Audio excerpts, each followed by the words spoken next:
I didn't know anything about Jess's channel and Job, and so I think you've got a few more people who have got some more people engaged.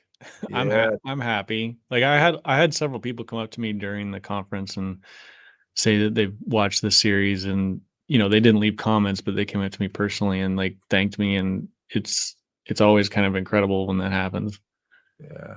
Jeff, some of you might know that Jeff P, who does the Shoulder Surf channel where he's reading through C.S. Lewis and talking to the robot lady, talking to the LLM.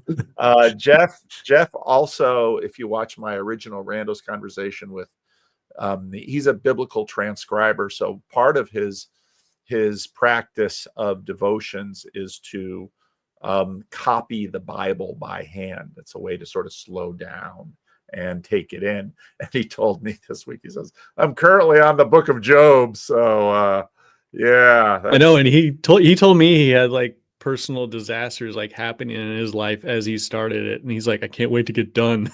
Yeah.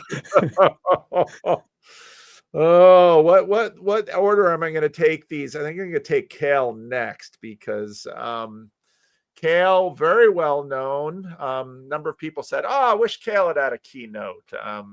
Of course, my head doesn't need any more swelling. So, Kale, I think you did a tremendous job at Midwestuary as MC. It was very good, and we'll probably. I had a blast. Honestly, it was a peak weekend. It was really amazing. So, thank you. Incredible. We're gonna do today in estuary style. The topic, I guess, will probably be mostly Midwestuary, but via estuary style doesn't have to be. Someone might, bring in a ringer of a topic and guide us all in a different direction. And here is our own Luke. Yeah. Thompson. What's up, Luke? Welcome. Hi. How are you? I'm doing well. I'm representing the tank top for Jason, my boy Jason Schweizer Almond Tree, and for Lucas Van Oss.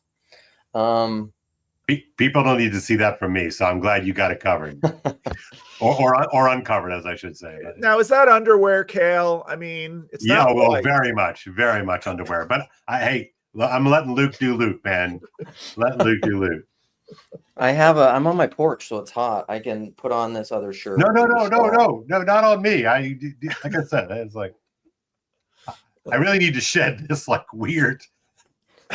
Everybody was pointing out to me what they were wearing all weekend long, and this thing has grown well beyond the original joke. So Kale is the fashion critic of the TLC. Oh, God, really God. Is. So, and not to be outdone, last but certainly not least, I'm going to bring in the Griswold. Let's go. Who apparently my relationship with him has gotten me into has gotten me denounced as a cult leader. So there we have it. There we have it, Grizz. I see the assassins have failed. Completely. Chad sent me a little note. That Chad, I had said to Chad, hey, maybe you can come in. He didn't know if his work would allow that. So now we can't find it. So he had a little note that he asked for me to read. And so I will read it. Chad said, in all likelihood, I am currently installing subfloor and waiting for the city building inspector. I wish could actually participate in the live stream. Instead, I've asked Paul to convey this to you. Wow, what an event. I've had so many kind words and experiences shared with me about the event that it's one of the most meaningful projects I've ever got to participate in. We must first thank God and his many humble servants that have made this all possible. Jess, Neil, Sam, Dan, and Mo. Our wives and Sam's parents, Mr. and Mrs. Tiedemann. To all those that contributed to the barbecue, Nate, Sarah, Bill, Lauren, and John, you've all responded to request for help unflinchingly and are an example to me of the kind of man I could and hope to grow into. All the vendors, the generosity of Elmhurst CRC, Faith CRC, and their teams. To all of our keynote special guests, thank you for helping to bring into reality a vision of fellowship, understanding, and stimulating discussion. I hope it isn't the last time we all get to see all of you in the same place. And to all of the friends I've been able to meet, thank you and I love you. You, along with the other conference goers, have put a deep impression in my heart and made the last half decade well worth every moment. I hope to see you again soon in person. Thank you. And finally, from one of my favorite books titled Alcoholics Anonymous, the last paragraph of the Program of Recovery, page 164. Abandon yourself to God as you understand God. Admit your faults to Him and to your fellows. Clear away the wreckage of your past. Give freely of what you find and join us. We shall be with you in the fellowship of the Spirit, and you will surely meet some of us as you trudge the road of happy destiny. May God bless you and keep you until then. Chad. So beautiful. Yep. Beautiful note. So he might pop in if he gets the time. But we're going to do this estuary style. By now, most people should know what estuary is. It's sort of 4 rounds. Introduction, we've already done that. Pitch, point, play. So Pastor Pacheco, with all of our P alliterations, what would you like to pitch?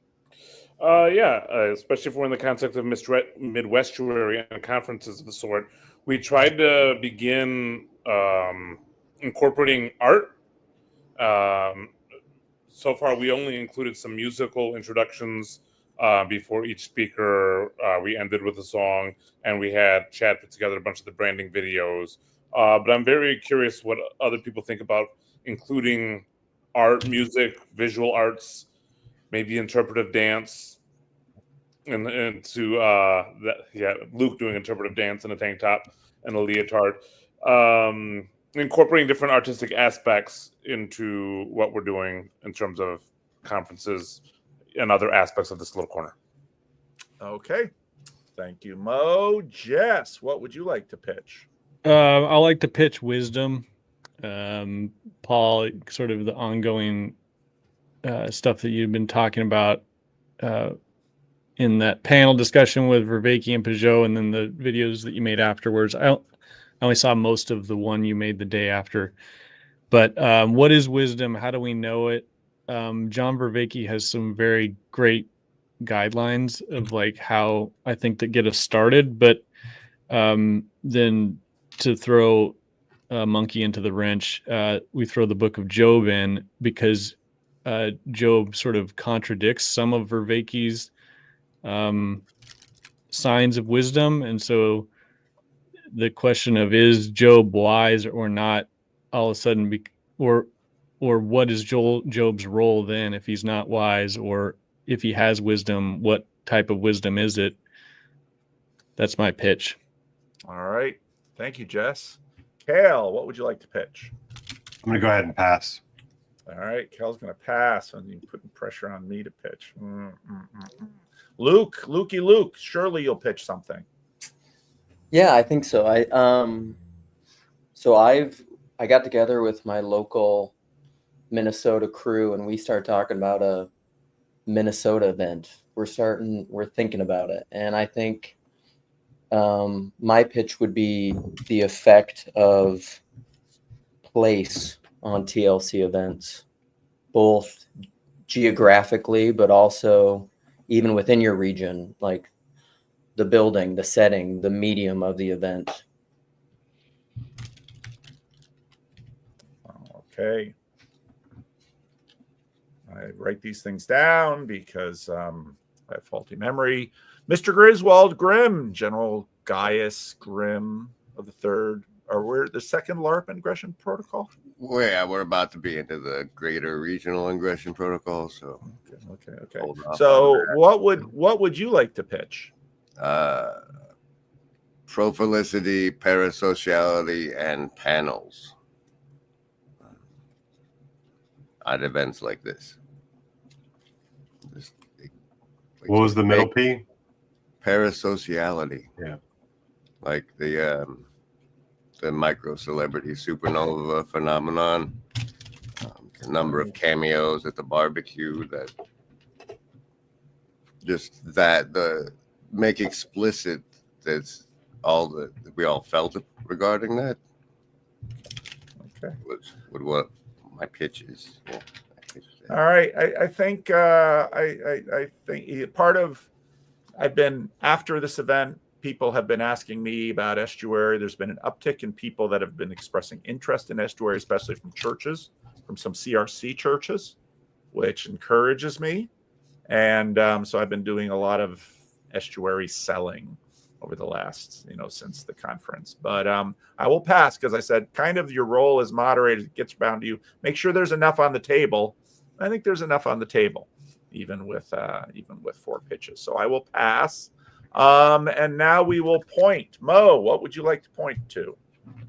Well, as a pastor, I'm very interested in wisdom literature and the Book of Job and how it fits into that. And actually, I just took a course on Old Testament interpretation where a section was on wisdom literature. So I'd love to engage that conversation with Jess.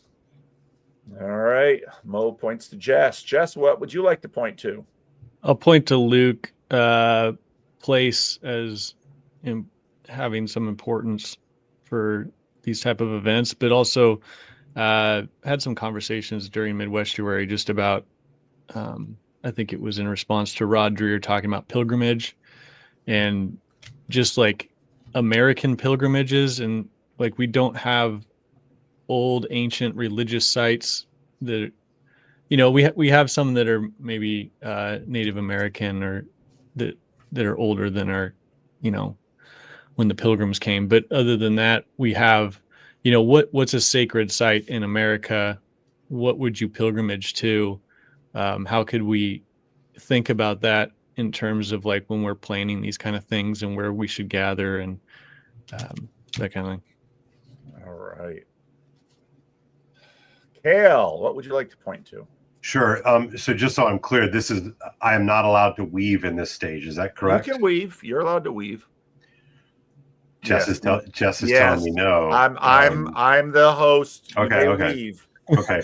Well, as I was, my vote was originally going to be Grimm, but I wonder if there's a weave to be had between pilgrimage, Pro-Felicity, and the Canterbury Tales as both an expression of playing in and through profiles and playing with profiles.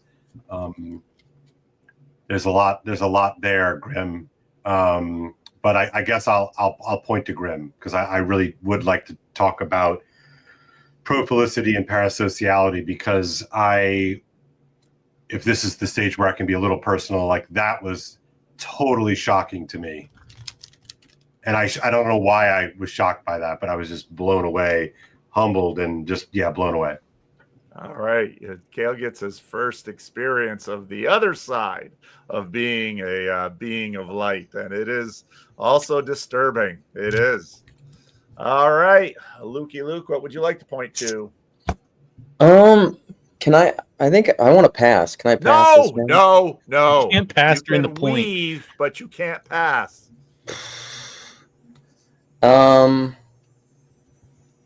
Okay, I like all the topics. Now that what Kale said what he said, that makes me like that topic. But I was gonna just point to Jess because Jess is my friend, and I love Jess, and I like to talk about Job. I want to promote as much of Job as I can with Jess. All right. I'm just gonna go Jess.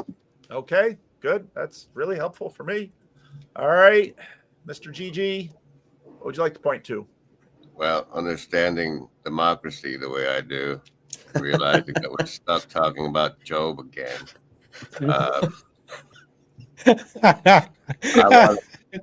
I want to point to the placeness of Luke and art's place in our presentations. I think that could be a valuable discussion for future events. And that if this is going to be a post-Midwestuary thing, looking toward the future is a good way to do it.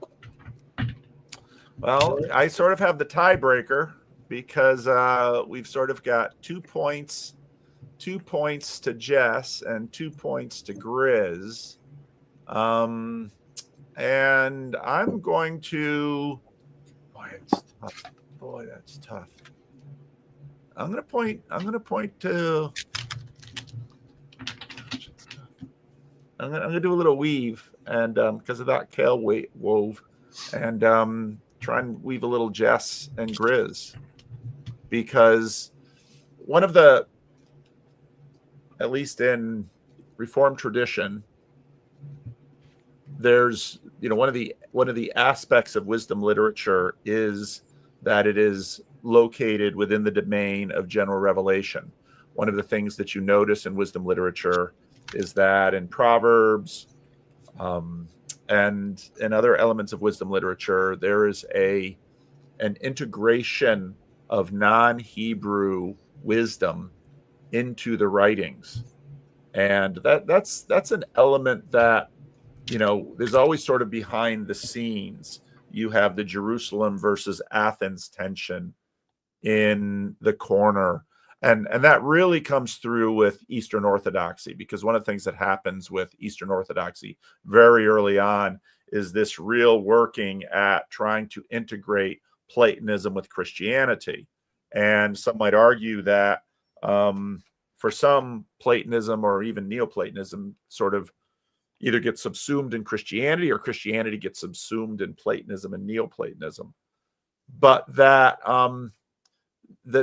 the question of prophylicity and pilgrimage, as Cale said, yeah, that's a really nice, interesting cross. So usually what I like to do when someone sort of wins the vote is I want to sort of hand it to the person that got the vote. So I'm going to tip towards Grizz. And Grizz, talk a little bit more about your pitch, and then we'll see how that weaves into the other things put on the table.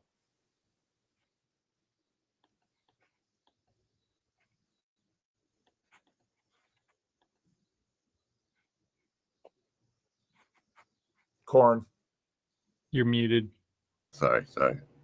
I couldn't tell if you were. I couldn't tell if you were thinking or talking with that prodigious mustache cascading over your lip. I wanted to see what nature was capable of with that, so I just let it run for a while. But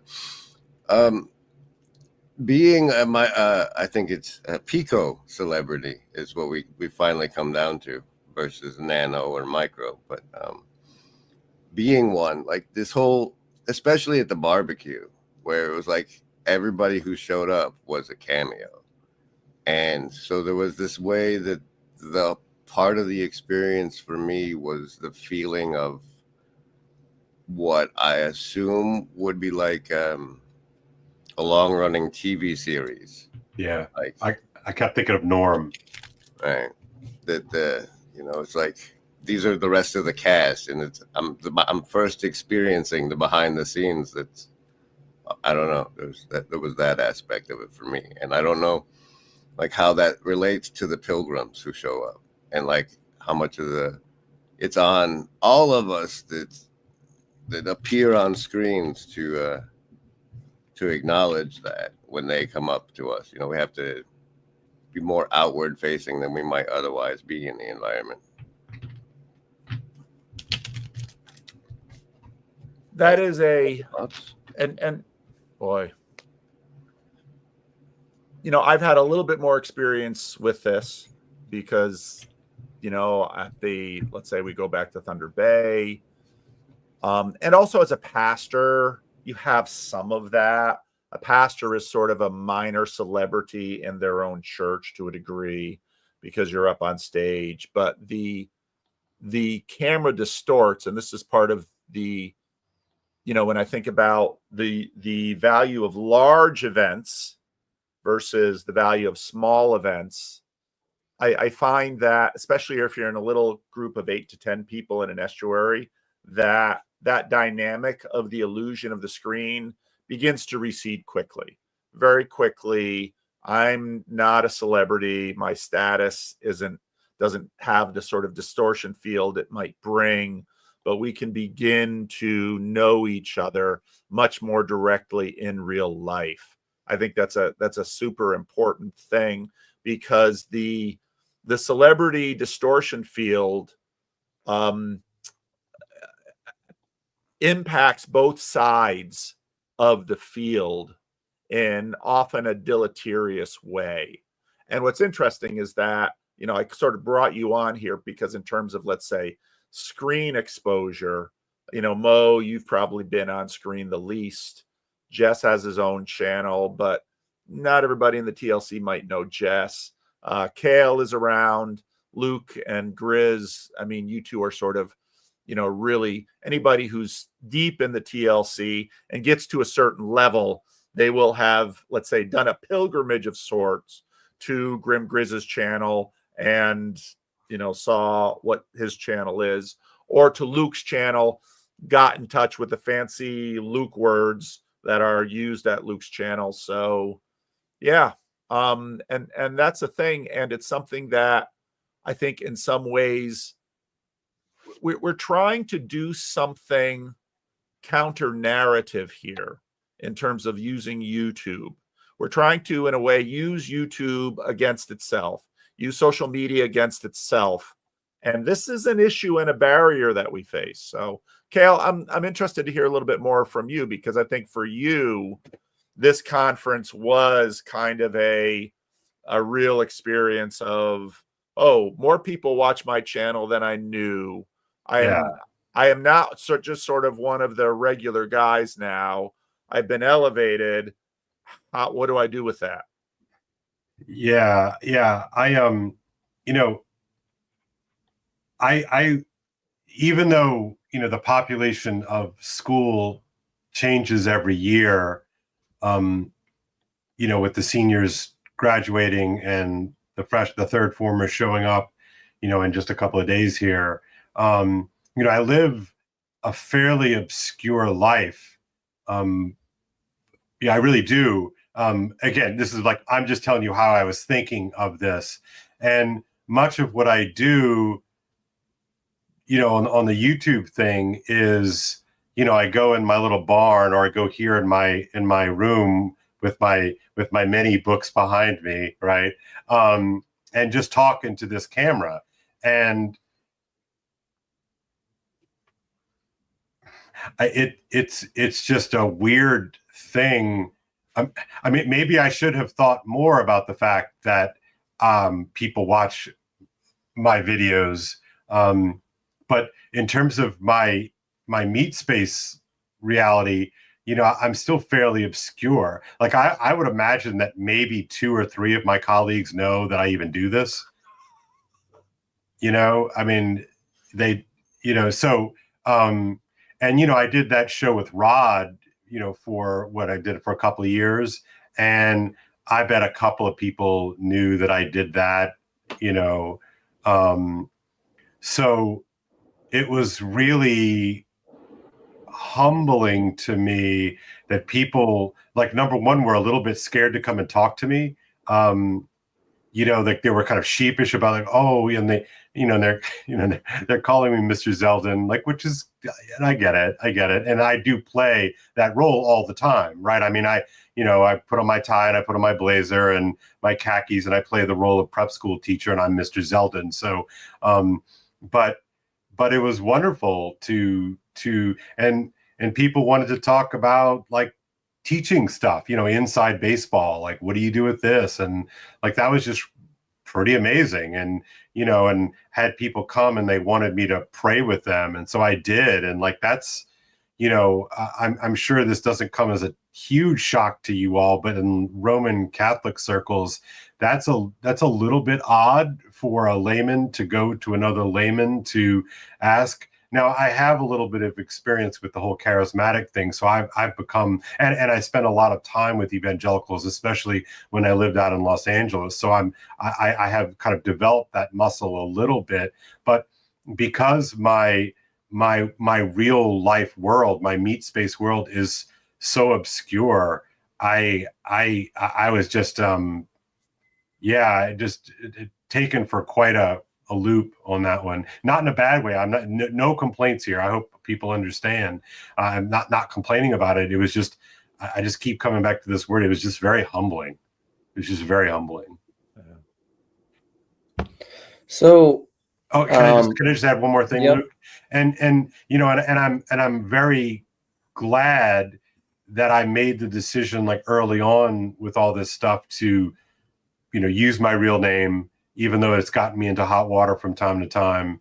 You know, and I really, you know, to Grimm's point about prophilicity and the inherent dangers of playing a role in this liminal space, this virtual space that's not really a space, but it's a pass through. You know, I think I made a kind of tacit personal swear that I would do my best to be as close to me as possible, while having a little fun with it, of course. But, you know, so I think questions of alignment are real, at least in terms of the way that I've decided to play this game, right? That for me, it's inherently a spiritual practice that whatever I log on and do like this, or with my own channel, with my little 20-minute videos or my interviews, that I'm trying to present as much of the realness of me as I can through the 2D, you know, sort of the moving 2D that video and social media represent. So I think related to all this, a few thoughts. The Pico celebrity thing or whatever it's not so much that like that thing doesn't come up for me or is that much of an issue. It's more just like the scale of the conference being so large that you can't spend enough time with anyone, no matter who it is, whether it's someone like Kale. I remember specifically thinking like I would have loved to spend more time with you and hang out and talk, and we just never did. It didn't happen. Or Mo, you know, like I don't think I ever hung out and talked with Mo.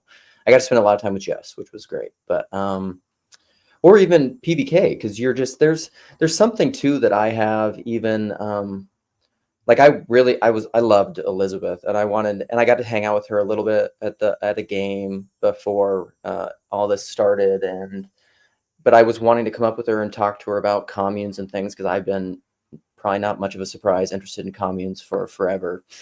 And but I have this weird part of it's Christian YouTube versus TLC to me. Part of it, I have this weird aversion to I guess being a Pico celebrity. I don't want to go talk to other celebrities because I don't know how to talk to you. Like at the KP or what, I was sitting next to Peugeot and I'm like, I don't know what to say to you, and I don't really want to talk to you about anything. I don't even know what we talk about.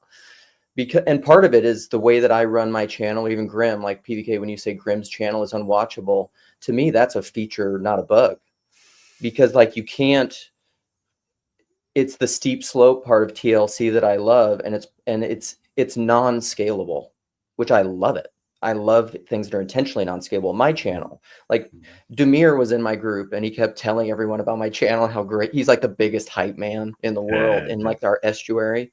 And I was just like, dude, stop it. I'm like, they would all hate it. No one in here should go to my channel because it's terrible. But I don't even know that it's intentionally that way. It's kind of like what Kale said. I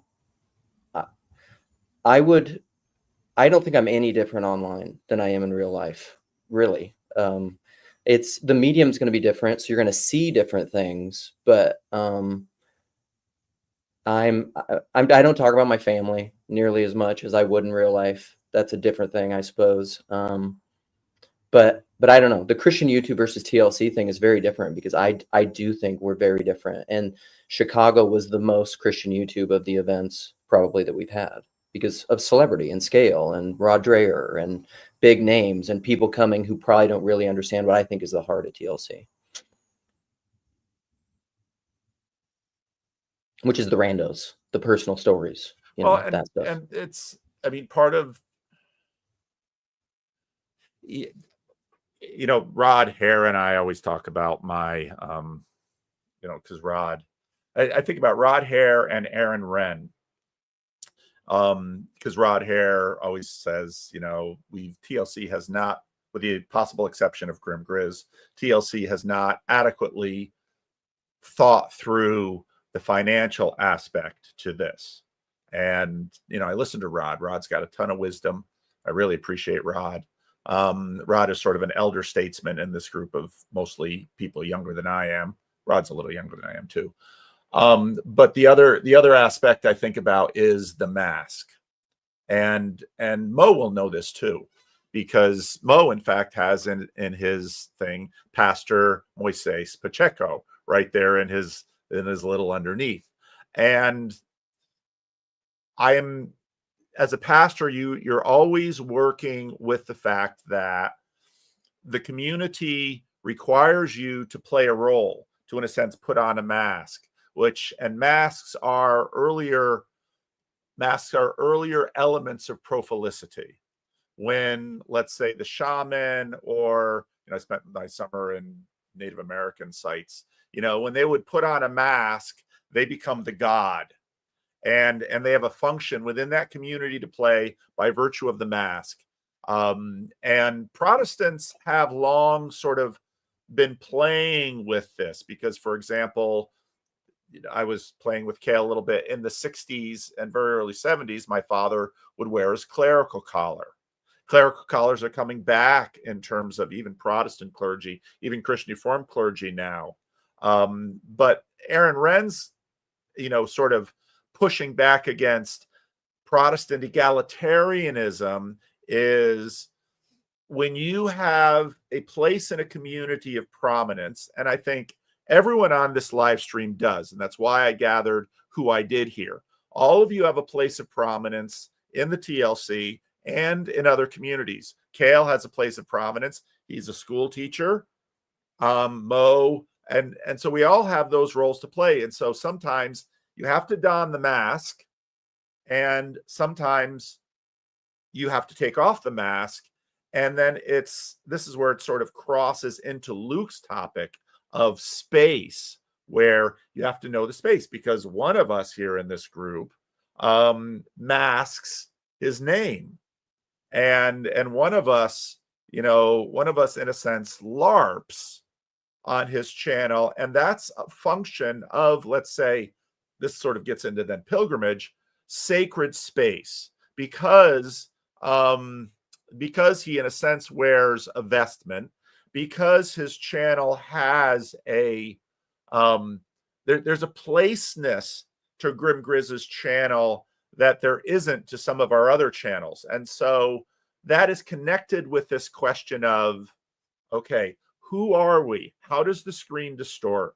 How, in fact, do we manage this virtual not alone when the not aloneness is requiring if we are on YouTube, already there is a mask between us and the watcher. I like where you're going with that, but I think to a certain degree, an element of mask or a barrier between a barrier to intimacy, so to speak, is inevitable. And the idea of there's always these tools to try to get towards intimacy. And to a certain degree, you can kind of create this dichotomy between prophylicity and intimacy. There's the idea of me that I'm trying to get everybody to see. And then there's intimacy, which is the reality of me, sometimes which I can't even see myself. And these masks are tools, but the tool can be used towards far more intimacy. So I go by Pastor Moises Pacheco, which helps people know that I am ordained. Moises, I am Latino. But it can also be used to prevent intimacy. Okay, I am trying to show off that I'm a pastor, because look at me, I'm a pastor. I have certain knowledges, because I don't want people to see certain things about me.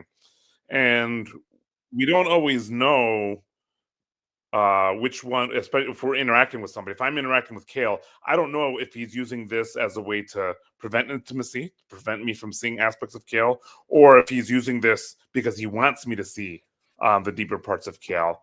And so there's always a bit of that risk involved. Which way is he trying to manipulate me towards seeing the mask to prevent intimacy, or seeing the mask to see deeper sides of him more quickly, if that makes sense? Well, I think so. If I'm following what you're saying, Mo, it's that perhaps an important something to inject into this conversation and just to this larger sense thing of how do we understand what we're doing here? The dramatic metaphor is probably a helpful and a useful one. You know, what is stagecraft, and like why would I rather see I don't know, like somebody like Robert De Niro, like I'm not all that interested in an interview with him.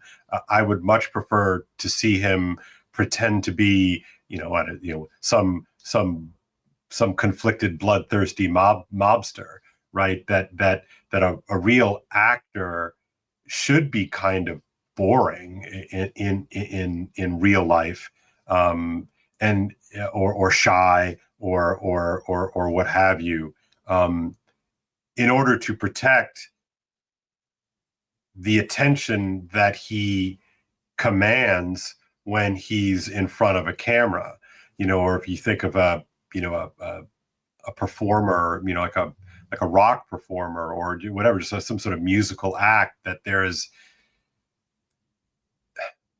there's a, why do we pretend? Why do we want to? Nobody like really cares about what I went through to get out the house this morning. Take out the trash and run to BJ's to pick up provisions for the family, whatever it is. Like that's like, I mean, yeah, like I do that like everybody else. That's not, at least in terms of the way that I understand what I'm trying to do, like that's not the point. I think what I'm trying to do here and on my channel or on X is something quite different than a day in the life of a high school teacher. Though it presumes all of that, right? I mean, it's it's not just that I've, like ChatGPT had, a bunch of PDFs uploaded into my server. My hope is sort of the opposite. Yeah, I've read a bunch of these things. The PDFs have been fed into my consciousness or in my memory bank, but that's not terribly interesting. Just like I guess like ChatGPT in and of itself is not terribly interesting, or it shouldn't be terribly interesting. But rather it's that peculiar interplay between wisdom literature and the analogy of being, or something like that. I don't know if that makes sense. A lot of what we're playing with here. So this morning, Neil sent me the lovely couple from Oklahoma City. Yeah. Had a Miles. They had such a lovely. They're so darn cute. In terms of, I mean, it was just lovely. But I'm cognizant of the fact that when we encourage people to sort of come out of the lurk in a screen atmosphere, that this issue that probably a tiny minority of people had to deal with. If you watch something like The Crown, you can see this issue that the royalty is dealing with. To what degree can we be IRL people with real desires, notes, and struggles? And to what point do we have a public responsibility to play a role for the sake of a group? And this is being Andy Warhol, everyone's going to have 15 minutes of fame. Yeah. This is being foisted on everyone. And one of the things that we've seen in this media environment is that, there's wreckage in people's lives regularly about this. And even when it comes to things like mass shootings, that's an element of this, because so often these people who do this, they are striving to participate in a pantheon. They are striving, and so they are looking at others, and they are willing to sacrifice their life, and even more grimly, the lives of many other innocent victims, in order to achieve something in this attention sphere. And, we're sort of playing with this at a low level, but pastorally, just in the last, another video that surfaced in the last couple of days, and somebody playing in this sphere now, at the one hand, we can sort of joke but sometimes pastorally, I see someone getting into it. I'm thinking, oh, this is going to harm them, because there is power here, and power can go either way. I was kind of thinking about the power of the mask and how, like, because it's on, it allows people to hear things at a different level. Like even the ridiculous hierarchy of, like, people look at you. Like, for some people, at least 2 people during the Midwestuary, it meant something to them that the guy they met at Midwestuary was Meet the Guy with the Channel. And, like, what I said to them was more important than, and so that gives them a permission slip to make a change because of where they got the information. And those kind of, like, the way those things influence our personal narratives and the story we tell ourselves about our lives is fascinating to me. But like, I felt like as a team member of not only, like, the people putting on the estuary, but everybody I recognized from the screens, like that, like we were a layer. And I don't know, it was a weird thing, but it felt like support staff, I guess. Like default support staff, like, just because we knew everybody that was there from the screens was in alignment already, I think. Why was use some churchy language? I think this is why Paul uses the idea of the body. Like, I think of, you have all these celebrity people that came in and made this happen, right? I mean, so certainly even Sam is a bit of that celebrity. Everybody knows him, and he was part of the planning team. You got guys like Dan on the planning team, has almost no profile here. But the conference doesn't happen without him. The relationships that were built, even on the low level of the estuary, don't happen without Dan. But nobody knows Dan, and so it's kind of like, it's almost like my ankle. Nobody cares about my ankle, but I don't walk around estuary without my ankle contributing. So it's like all of us, known and unknown, are part of this body that has come together to make something meaningful happen.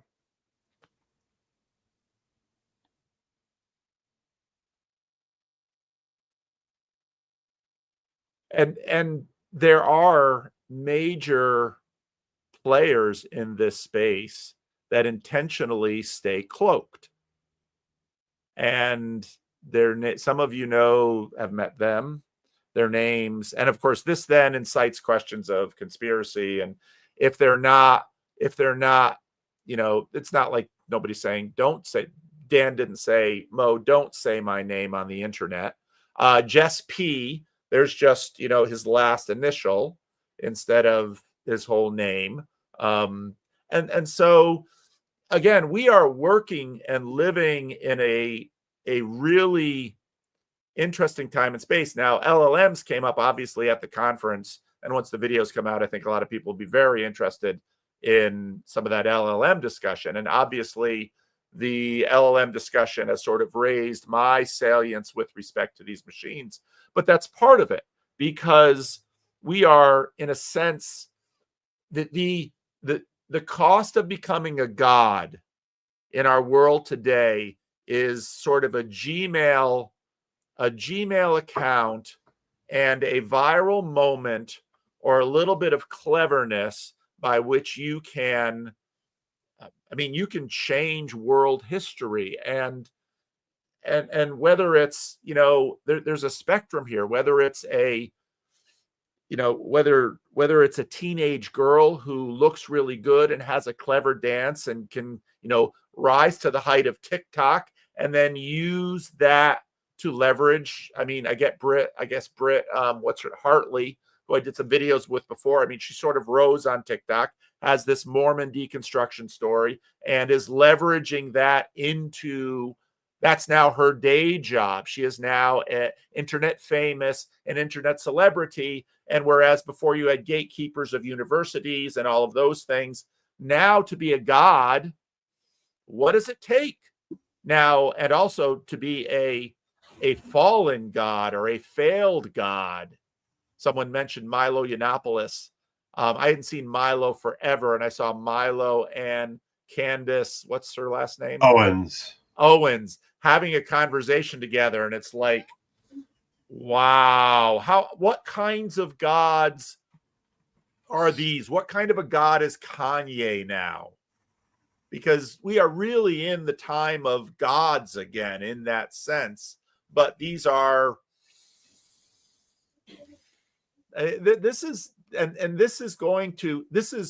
these gods make up the spiritual life probably of far more Americans than attend church.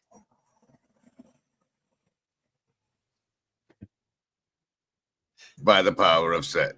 Yeah, well, Taylor Swift, I mean, Kale, you said it on Twitter. I mean, Taylor, Travis Kelce and Taylor Swift get engaged, and Kale's like, more people are going to get married. And so they are gods, and they are incarnations of archetypes. Yeah. Because, So, go ahead. So, Jess, I was wondering if you have thoughts, but my thoughts are, I talk to Chad pretty regularly about these things. And part of the reason that I like PVK and I stay in this corner, besides that we become friends, is I like the way that you handle things. Like it feels like sometimes you almost intentionally are self-sabotage your own channel just to keep it small and do things that just make the people who are interested, for what I would say are not deeper, more personal reasons, they just leave. Like people that are interested in information economy or like ideological groups online, like they're going to get sick of you really fast and leave. That's how my channel is. That's how Grimm's channel is. Like you're not going to be able to navigate it. And that's part of what I think TLC is doing through our pro-felicity. So then, no matter what, there's going to be hierarchies. There's going to be lights and celebrity and stars that people navigate by. There's going to be heads to bodies, because that's just the way the world lays out, I think. But can we use all of that to what degree can you really be known through the medium of this techne and this pro-felicity? To what degree can you really manifest? Because a lot of this talks at the conference, both for Vicky, Elizabeth, I didn't pay as much attention to Rod, sorry, are about the necessity of difference and relation and knowing. A lot of it was like all my stuff of personalist knowing as you are known. Like that is essential to true knowledge. And I don't think you can get that through mere information economies, because it's just like, what is information? Meaning is personal, it's relational. Yeah. And I think we're trying to do that. That's what TLC is about. That's what I contrast against Christian YouTube. The comments to me matter on my channel. I couldn't care less how many likes or views it gets. I want to know the people in the comments and I want to interact with them. That's what's important to me. Otherwise, I wouldn't be doing any of this. I couldn't care less. I don't want this to be a job. Luke, I have no idea what you mean by Christian YouTube. And People I'm who not being a jerk. Like I don't people who know are what just you're talking trying about. to get clicks. Yeah, I assume he means the denomination salesman. Yeah, that too. If my channel was, I mean, there are a number of people who write me and say, why don't you really promote the Christian Reformed Church? Why don't you really promote our confessional stance and accentuate the differences between us and the Catholics and the Methodists and the Orthodox, and make that the hallmark of your channel? That, in a sense, is Christian YouTube. You're always selling. Okay, so the version, like in Catholic world, that's like the apologetics folks, the debate me folks. This is why Catholics believe in X, Y, or Z folks. That's what you mean by that, Luke? Yeah. The difference between what's the ortho do dire? Jay Um, Dyer, yeah. Jay Dyer and Jonathan Peugeot. That's the difference of Christian YouTube. Okay. Yeah. Okay. So I agree. And just personally, whenever I decided to just hit record back in the day, I was literally wrote it down on my little notebook. My thought, my journal is like, I am not a Catholic YouTuber. I will not play the role of Catholic YouTuber. And it's not exactly like I hide it. I'm sure most people know that I'm Catholic, but it's not.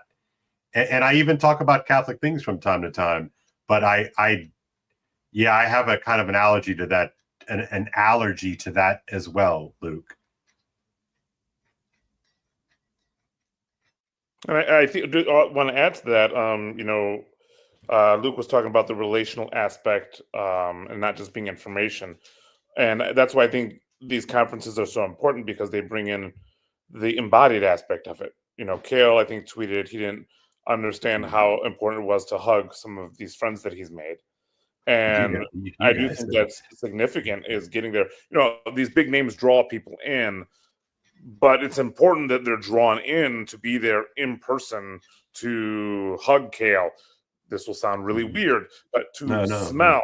There's aspects to knowing someone, like odors, textures. That's, you can break it down to information, but it's a bombardment of information that you don't get until you're there in person. Yeah. And Vendonk and Jess, we definitely want to get you in on this conversation if you want to. Yeah, sorry. And Vendonk, who obviously loves estuary and understands that in a small group, that screen of light, that veil of light that separates us tends to diminish. We are, in a sense, using the celebrities. I'm thinking about, what I could do at Living Stones. And before I was thinking I'd do smaller sort of celebrity type conferences. But the more I think about it, I'm thinking maybe a 25 or 50 person conference or a 12 or 24 person conference where we're just doing estuary things. And if celebrities want to come, they can come.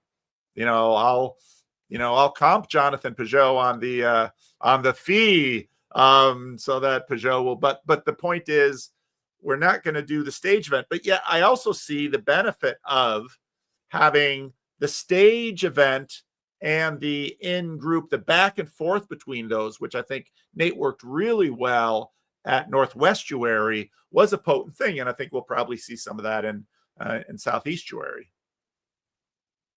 I'm Jess, a little bit more. Go ahead, Jess. Talk. Well, it makes me think of the Book of Job. We know, but yeah, I know. Back in my younger days, when I was a part of the Christian mission stuff, I went on a lot of short-term mission trips. So short-term meaning anywhere from a week to 3 months, and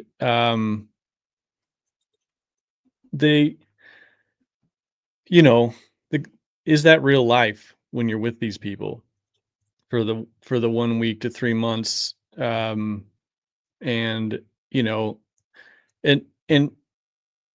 like a lot of almost all my experiences with that were good. Some people they have terrible experiences. My case was like they were all good. So one thing that happens when people have good experiences, they have to go back home. And for a young person who's like, they just graduate high school, they go do some missions work before they're going to go do college or whatever they do next.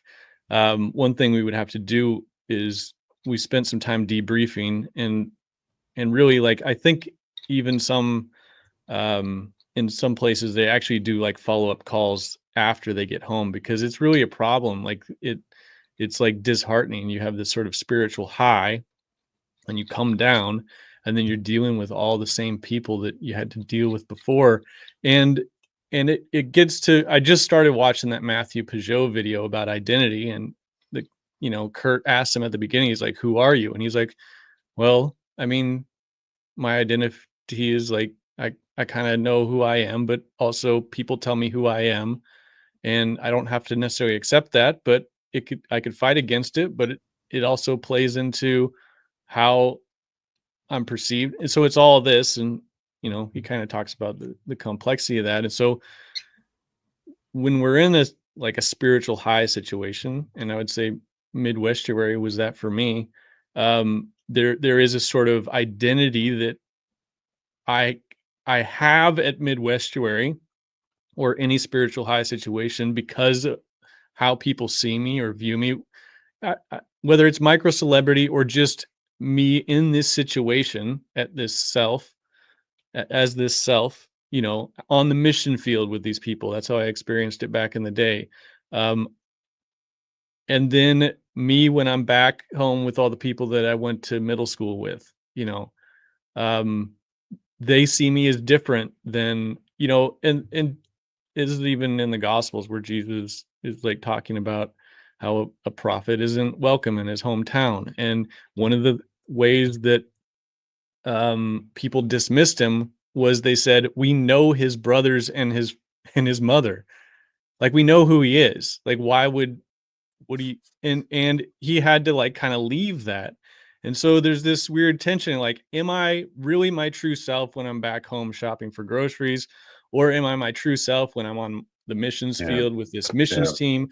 Am I really my true self when I'm, at mid-Westuary, hugging and smelling Luke, Well, or I one more thing. I had kind of a like the weekend kind of built for me because we went to Jason Almontree's wedding, which was incredibly beautiful. And so that was an experience too, being with Luke was there, Jacob was there, Cal was there. Like, I got to see these people, be there with Jason and see his beautiful wife and hang out. And like, it was totally, it was surreal. So I felt like the whole weekend built up all the way to this like pinnacle moment. And then it was even stranger for me. Well, my wife was there for one, like, she's a part of this now. And so like, it's all these sort of worlds colliding, but not only that, it's in Colorado Springs. And that was where I was based out of as a missionary.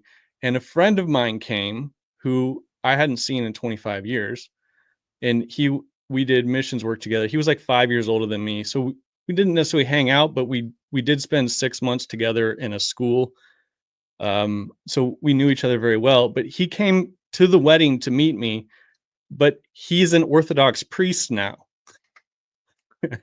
And so it was wild. Like, I was exhausted. I was like also like riding this wave, like enjoying myself. My wife's there, my friends are there.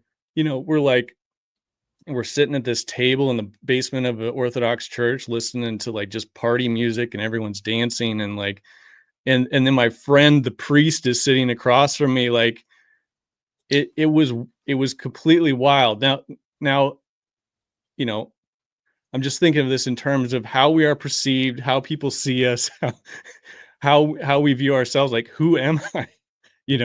I don't even know. Yeah. Go. I was just going to say, I don't know the answer to your question, Jess, but I've had the same question, in the last few days, especially as I'm sitting in the audience for the 3-day opening of the school year faculty meetings. And, I'm just like listening to, the retirement plan, and I'm listening about the change of policy about Uber, and I'm, all these kind of, very pedestrian but necessary things. And, but I do know this, that when I was there this weekend, I don't know when the last time I quite felt so much myself and who I think I am than I did this past weekend. I could truly, wow. And the only time I ever get that is very obscure, right? Like, there are times, it's like, that what is it? what's the name of the runner, the Presbyterian runner in Chariots of Fire? Eric Little, I think is yeah. the name. Yeah, And he, yeah. you know, he's talking to his sister, I believe, and he says something like, when I run, I feel his pleasure. I think that's the line. Yep. And I, guys and whoever's in the hive mind and listening, like, man, I just felt that so friggin' profoundly this weekend. And it's not just like, yeah, I had fun on stage, like that's fun, and I think you could probably, if you were watching closely, you could see me kind of ease into feeling more comfortable as the days stretched and stretched and stretched. I was editing the videos for the Mhm. for the conference. I purposely left in all your little banter because it was Oh. so good. Yeah, well, but that's funny. But but to feel, I mean, to feel fully alive like that, it usually happens somewhat unexpectedly at like third period on a random Thursday with 15-year-olds sitting around me.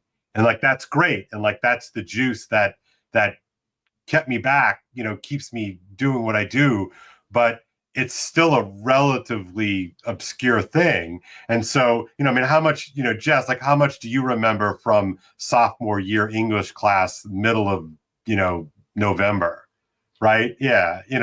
And again, I love my high school kids. Like, they're wonderful and amazing. And they humor me as I kind of go off into my little, thought tangents when something pops into my head and I'm all, geeking out in front of the classroom.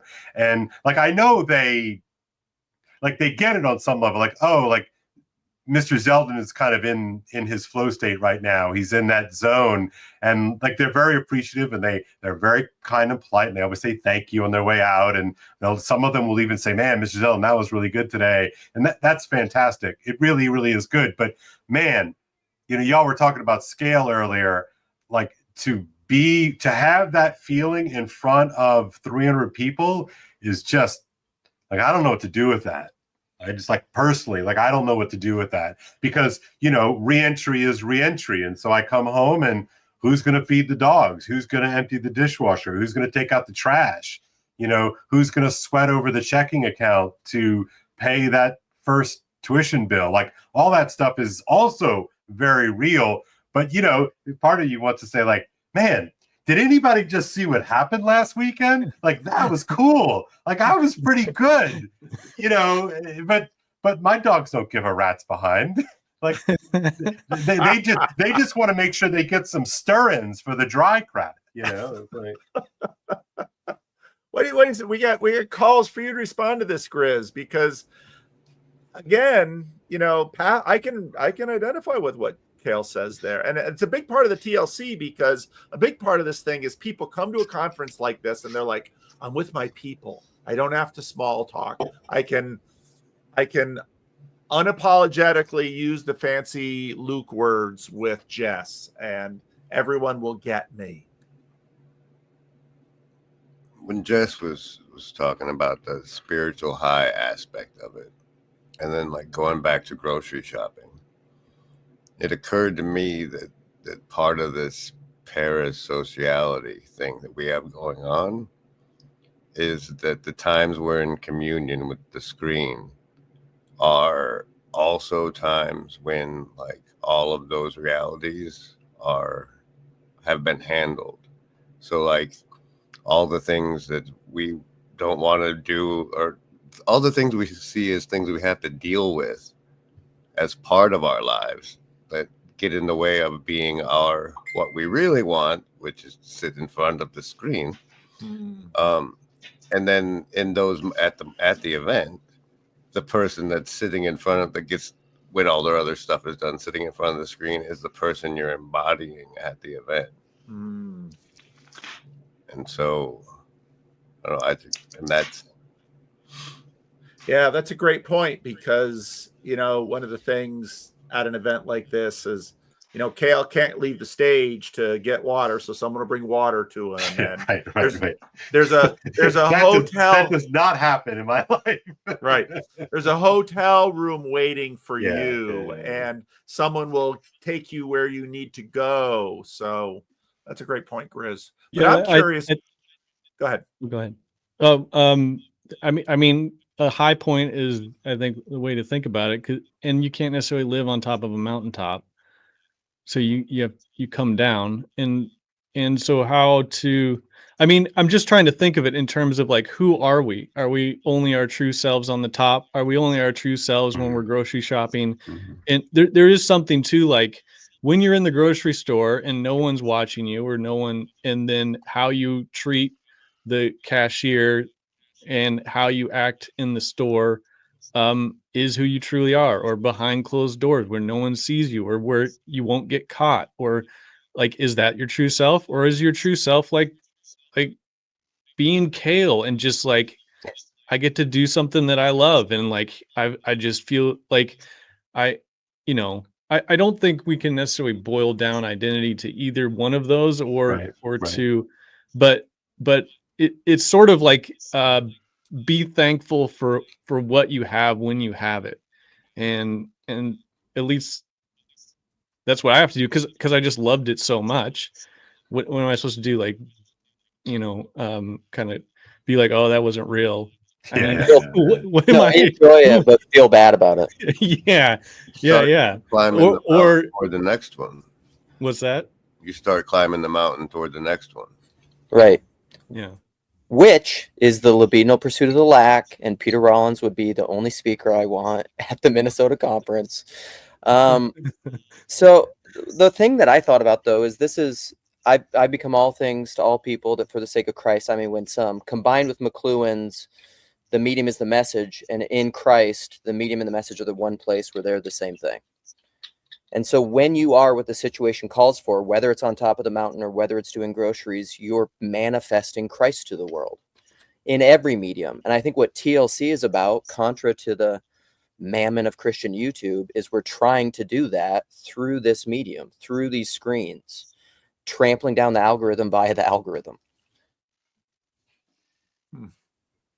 Now, for this reason, if people have been talking about wanting to do smaller events, and Sam just released a video where he talked about, we're not doing one next year, we need to give time between them. I'm of the mind of the opposite of that, really. I mean, if this really is a meaning crisis, what happened there is so meaningful to so many people, and there's a whole lot of people that weren't there, I'm like, man, we need to do this more often, and maybe in the future. Great, let's make them more intimate. But if the problem is so big right now, I'm like, maybe we do need to do something bigger. Maybe we need to do one in Minnesota that's 400 or 500 people. I don't know, but I'm like, if there really is a big problem, and that problem is so widespread as I feel like I'm seeing that it is, I think more needs to be done. Chad, you came in. I know you're going to have time and here and there to speak. I don't know if you've been tracking the conversation at all. Oh yeah. I've been listening. It's great conversation. I probably shouldn't have dropped in. I didn't want to be butting in too much. I mean, yeah. I don't know if more big conferences are going to solve anything. I think I had such a great experience. I was on such a massive high when I got home that I couldn't see some things that were important at home. So like I had to be careful. I think that's what I'm trying to say is like to play with these kinds of things. If you're not somebody who has ever been able to manage attention very well, be careful. Yeah, that's all. That's all. I think I think it was an incredible event, and I think that more things like this are going to be really good and useful. I always saw the Midwestuary event conference as an opportunity for outreach and being able to connect new audiences with people that are already in the TLC, who are already having conversations on a friendly level and relationships with each other. I thought that that was the whole, like, pulling in Rod Dreher and Elizabeth Oldfield were an opportunity to reach out to a wider audience. So to me, it was an outreach event. But I'm not sure if more events and bigger events are going to be, or even small events or less events are going to solve anything. And I've been thinking about this idea of going from uh, prophelicity to incarnicity. And I don't know what that means exactly, but it's something that's really been on my mind. This idea of, I think it's something what Luke is talking about, um, uh, with being with Christ, in Christ, or Christ within me. Um, I'm rambling. Um, if you're gonna do this stuff, do the dishes, do the laundry, clean up the dog shit, spend eat at the dinner table, like do all those things. Otherwise, none of this means anything. And if you're going to go to big events, when you leave there, I think starting little estuary groups is going to be more of an answer to the problem than bigger events. So that's all I gotta say. Love you guys. All right. Love you Thanks, too, Chad. Chad. The question of, so churches work at a clock speed of, you have Sundays, you have midweek things. Jess, I love how you sort of put the two ends. Am I my true self when I am preaching? Am I my true self when I am having a quiet conversation with my wife, or interacting with my kids, or going to Costco to buy groceries for the I mean, ideally, we want the integration. And what integrity means is that all of Right. this is integrated. Right. And even though to some people, let's say Dreher or Oldfield or Peugeot or Vervaeke are celebrities, all of them will tell you of their of the difficulty of those roles for them in their life. I mean, Jonathan has been doing a lot of travel, and when you're sort of on the ascendancy, everybody wants a piece of you. I listened to a Chris Williamson video yesterday, which I thought was a really fine conversation with a woman who's a therapist. And then I decided to scroll on Chris's channel. He's nearing 4 million subs. Most of his videos currently over the last few weeks have between 10,000 and 30,000 views. And it's like, we have these metrics, and being on stage is a metric, and it can tell you something, but there's deceit in the messaging.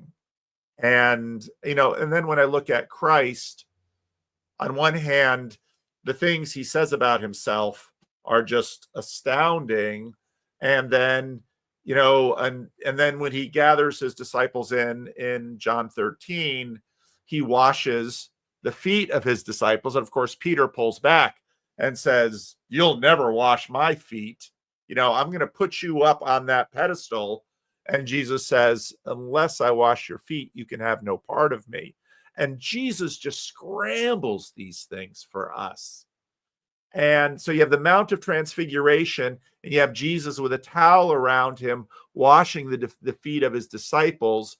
And Jesus keeps telling his disciples, I'm modeling for you what I want you to become. And of course, that scales down to Mo with, gosh, I can't imagine, 2-month-old twins. It is just going to be all hands on deck at the Pacheco house for a very long time. And the making money thing, boy, that's going to be hard. But Mo's going to have to both be Pastor Moises Pacheco and Dad. Go ahead, Cal. Well, I want to push back a little bit, not just to, or not, again, not, I'm not attacking anybody, but after Moses comes down from the mountain, Like, can you have a beer with Moses? Like, you know, like he's tapped, right? He's tapped. And I'm being somewhat absurd, sort of to push back, you know, I mean, I would argue that, yeah, like you probably, for Moses' sake, you probably needed to learn how to have a beer from time to time.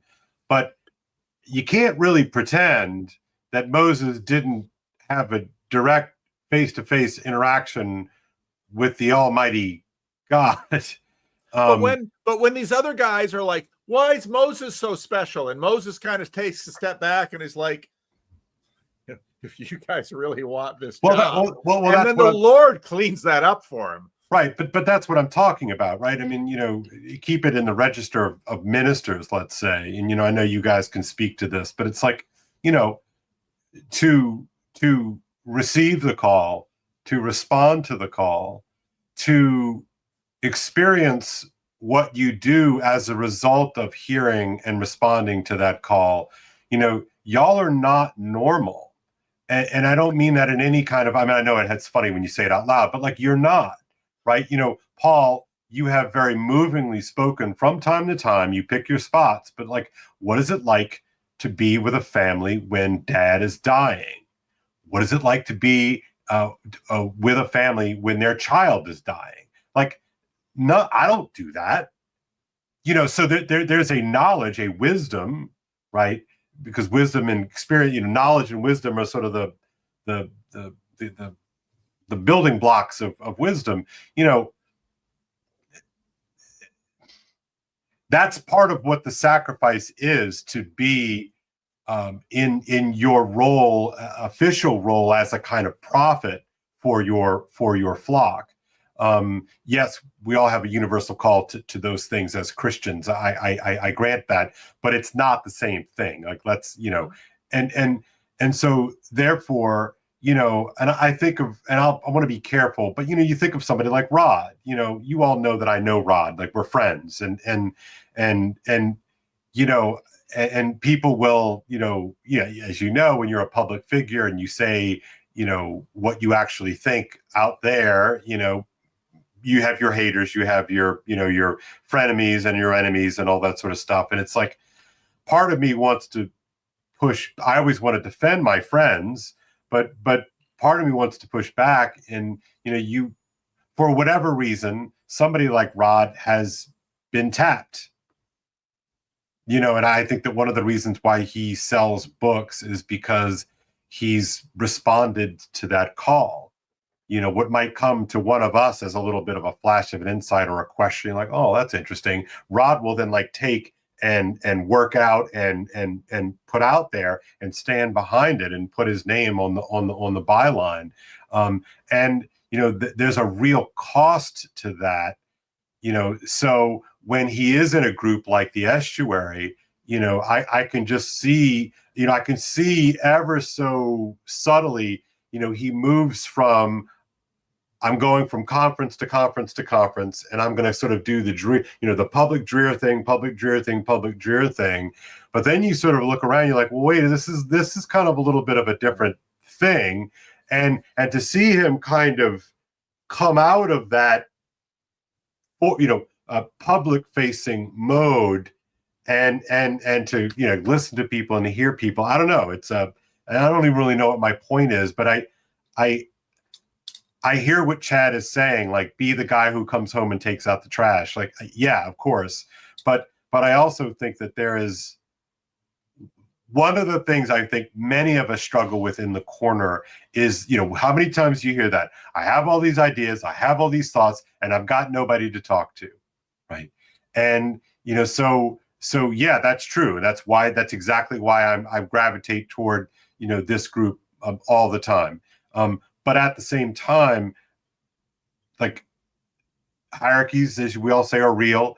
And, you know, there are those amongst us who are destined not to be able to have a beer anonymously, you know, at the family picnic. And, you know, that's, you know, again, there's no conclusion to this other than like, that's real too. Yeah. You know, and, you know, I think of, there's a great Nathaniel Hawthorne short story called The Minister's Black Veil. And if you've ever read it, it's really strange. But basically, he has some kind of vision. He's a young preacher and he has some kind of vision, and he has to wear a veil because what he has seen, we don't really know why, but apparently what he has seen has been so awesome in that kind of original sense that that he has to veil himself amongst his flock. And of course, it's incredibly off-putting. It's incredibly alienating on some level, but you get the sense that that it's an act of charity to everybody else to veil himself. It's strange. And so I don't know why I've been thinking about that, but that's what I'm thinking about. I'm reminded, Kale, as you're talking about that, of Jess's point of wisdom and the book of Job. For a lot of Christians, when we think of wisdom, we think of the book of Proverbs. Yeah. But part of the wisdom literature is the book of Job and the book of Ecclesiastes. I think both are there to illustrate the same point. The book of Job, the main truth at the end of it is when God comes to Job and says, "Where were you when I created the heavens and the earth and the waters?" It's these answers that you want, you're not going to be able to grasp because there's only one God, and that's me. And it's similar in the book of Ecclesiastes. One of the beautiful parts of Ecclesiastes is the word that the writer uses to mean meaningless or vanity. Is this Hebrew word, which Jacob can correct me if I'm saying it wrong, chavel, which is actually the name for Abel that is murdered by his brother Cain in the book of Genesis. Wow. And after Abel is murdered, after Hevel is murdered, his name is no longer spoken in that story. It's like Hevel can no longer be grasped. And too often we're trying to grasp wisdom as if it can be made into a textbook. But wisdom cannot be grasped. It can only be pursued. And as we do conferences and we make estuary groups, the conferences, the right way to do it cannot be grasped. The amount of proper estuary groups, the right size of estuary groups cannot be grasped, but it ought to be pursued. And Joy pointed out, my ending liturgy at the end of the conference. That was my goal in trying to communicate that, is that what you've experienced here, go home and continue to pursue it. And ideally, there were hundreds of people at this conference that went home and will start to pursue that thing. And when we do another conference, there will be more people going on home and pursuing it, but we won't grasp it.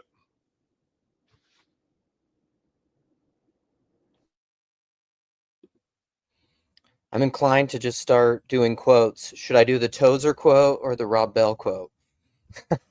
You decide. Rob Bell. How about both? No Rob Bell?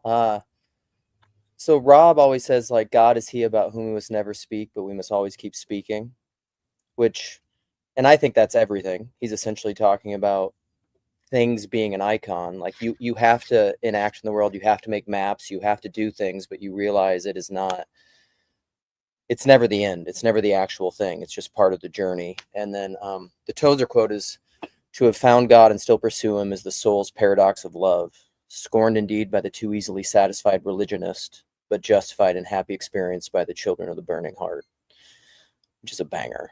Wow, that is a banger. Yeah. Kale, it's, this question of set aside. I think about the Catholic priesthood with celibacy. When I was in Ireland, I had a chance to live with the friars for a little bit in Galway. And that was such a privilege to me to get a sense to share a table with them. They were so welcoming to me. But of course, for me, Irish Catholicism is sort of a foreign country in many ways. Sure.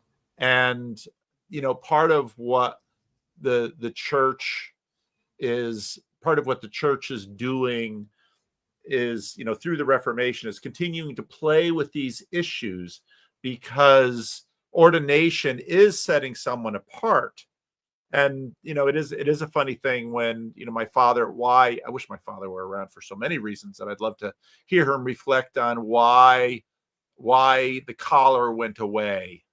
And because that means something. And, so at our events, often we'll have some Orthodox priests who will come in full regalia. I remember at ARC when Calvin Robinson, who had just recently gotten bounced from his denomination, goes walking through ARC in full regalia, and other Anglican clergy watching him, clergy without collar, just kind of looked at him like, what religious game is he playing? And of course, Jesus treats that in terms of the cursing of the fig tree.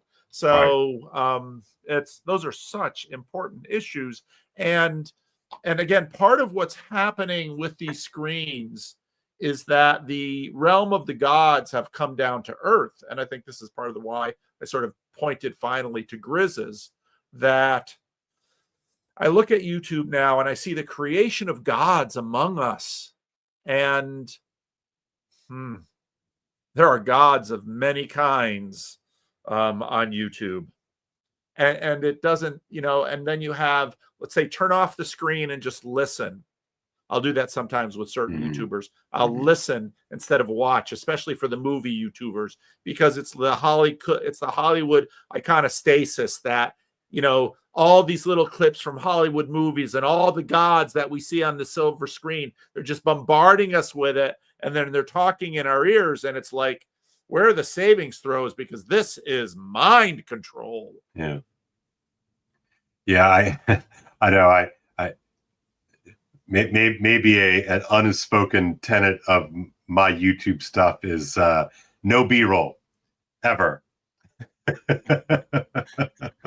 You know what I mean? It's like no B-roll.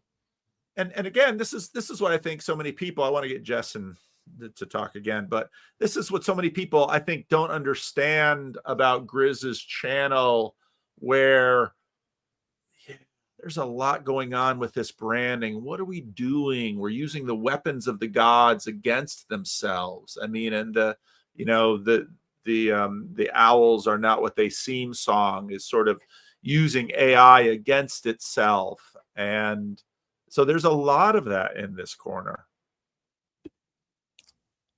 And a lot of people are frustrated because they really do want us to play it straight. And I don't which is maybe not to be human. Jess, you're not. Oh, go ahead, Chris. Did Luke say playing it straight is being not human? I just wanted to point out that a lot of the branding is like so that the community can make stuff for itself. And it's not like I engineer most of those, it's just a way for people to make gifts for each other. Yeah. And that it hits the commercial button is convenient. It's upcycling, which is another, really important member of this community. But it's really binding. I mean, when I was in the sanctuary and branding goes up, how many of us were singing the song? How many of us were, just it's binding. The branding is binding. All right, Jess, you got to talk. I didn't bring you on here just to look pretty. Oh man, I thought you just need my face for promotional purposes. Oh, I don't know. I was talking with Chad about how, because he put together a lot of those he edited together. Yeah. He gathered it from all the different places. But I was just talking to him about his process and how he was like, basically he tries not to think about it too much, and tries to put it together and until something basically interesting happens. He didn't say that, but that's kind of what I got from him. And so, how do you, it was interesting talking to him about that, because like in my job and in the way I make things is basically, I think through everything. Yeah.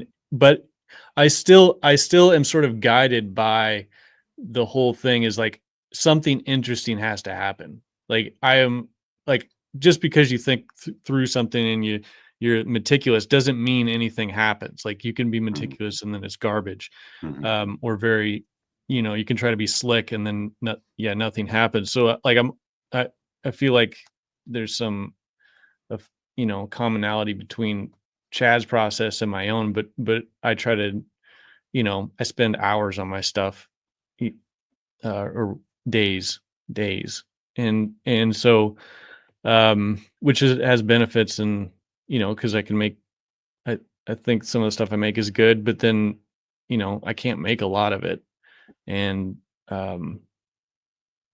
yeah, and I don't know, it's interesting, like, just to think about how this, how all of that sort of plays into what we're doing. We're also trying to be creative in different ways, and um, yeah, Which gets into Mo's pitch about art. yeah, And I mean, this entire conversation is about wisdom, because we are trying to manage this new environment, which is the LLM conversation. I mean, I deeply appreciate John Vervaeke's caution with respect to LLMs, because I find them disorienting. But we now are living embedded in a machine world, which is so fundamentally disorienting. And it used to be, let's say, maybe you could maintain sobriety by avoiding alcohol. Can you maintain sobriety without avoiding screens? And, again, as I mentioned briefly, the more I read about what's happening in the early childhood development stages, I think we are just fundamentally messing up kids and setting them up for disaster. And part of the difficulty is that schools are rushing headlong into this. Schools. Well, and not only are they rushing headlong into this, schools, and I think you really have to include daycare. I really do, and I know this makes people very uncomfortable. I get it, I do. But schools and daycare have largely been turned into a permission structure for total work, and so therefore the way I think I was on back that line for me, that permission structure for total work line. Sure. I mean, I have friends, and again, I want to be very clear here. I'm not in the business of trashing people and the decisions they have to make as a family. Economic realities are economic realities. I'm sure all of you know that. But, I have friends who've had to return to work after, 2 weeks or 4 weeks, let's say, and a 4-week-old child is not meant to be stuck in a bin. I don't want to be indelicate here, but, they're not meant to be stuck in a bin and not interacting every 20 minutes with mom. And I think I was talking about this a little bit on the stage. We were talking about the child's, the built-in limitations of a child is that they can only see about, however long from here to here is, and in some sense that is sort of the body's built-in mechanism to learn what it needs to learn when it needs to learn it. Love, of course, is the grand scheme of this, but literally the development of the child and their perceptions as they are building out their world, the constraints are real and they're not meant to be jammed.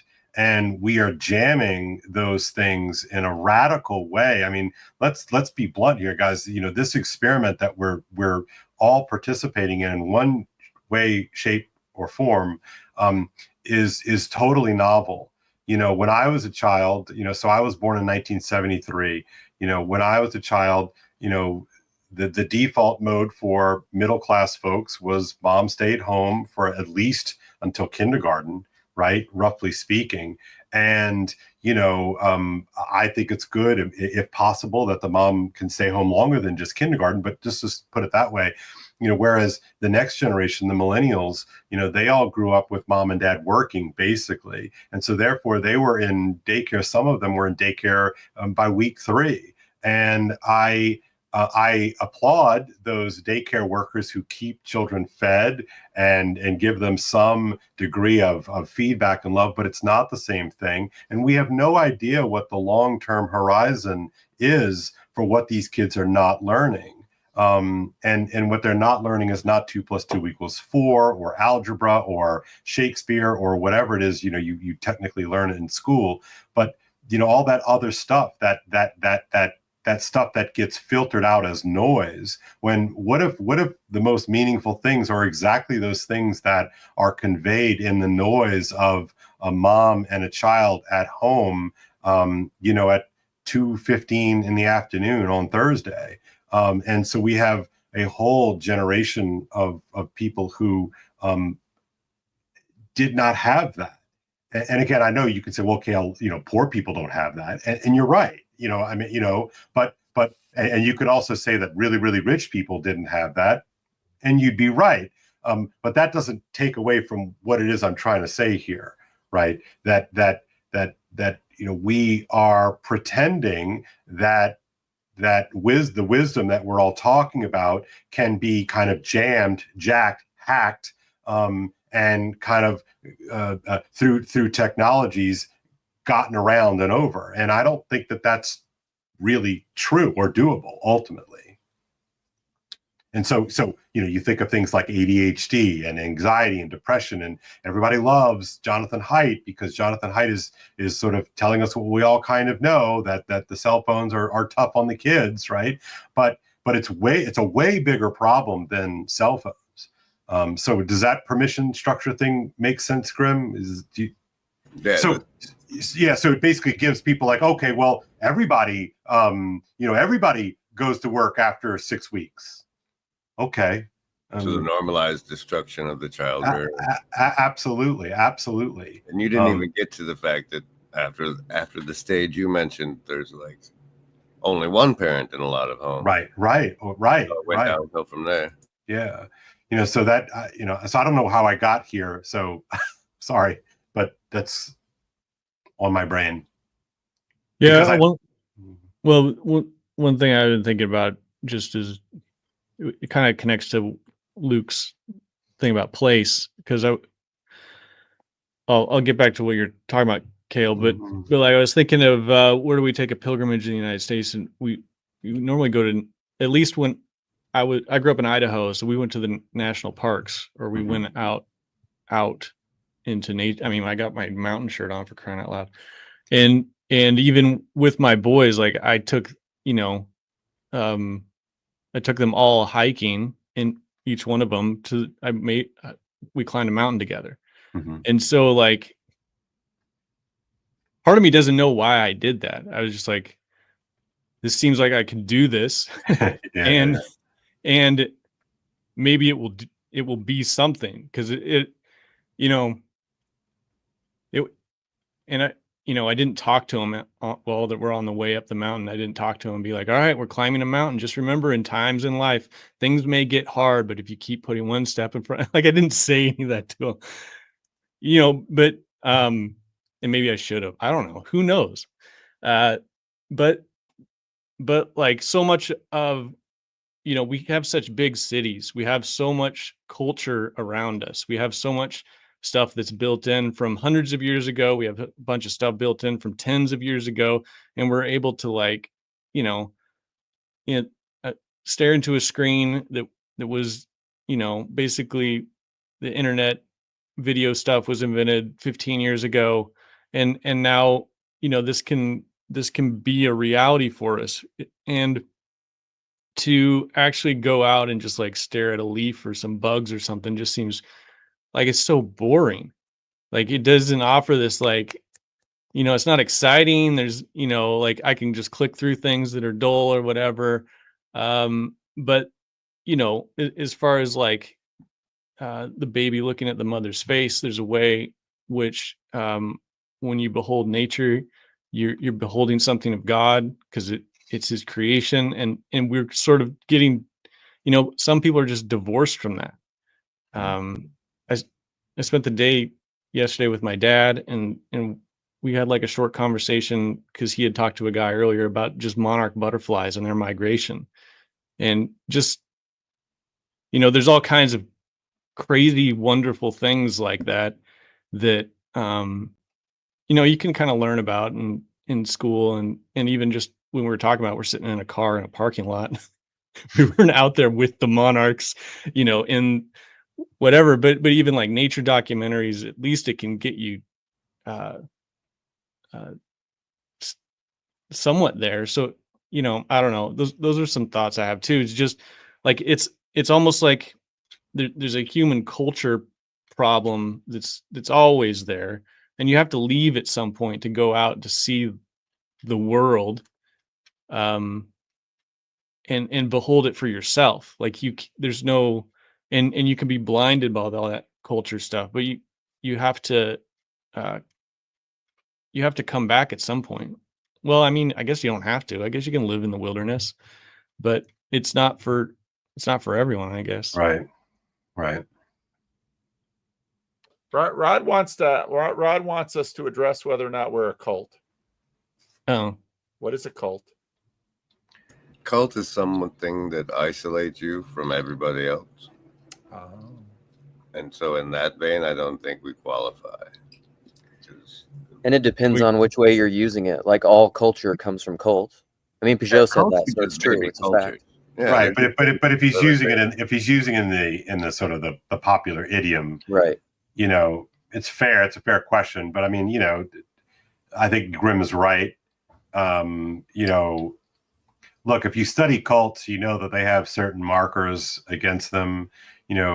Yeah, we're a group of people who share references and those kinds of things. But I think to your point, that's culture, right? Whether or not it's high culture or not is a different question. But a cult, to me, there's always like a weird sex element in which the sexual hierarchy goes up to the top, and so everybody's got to sleep with the cult leader. I'm being serious. I'm being serious. I can confirm we're not there yet. Right. Pvk, are you? I was all good. I was all good. I didn't have to go to confession when I came home, so, but I mean, so maybe the question's sort of more said in jest, than anything, but I don't think it's a cult. I think it's a group.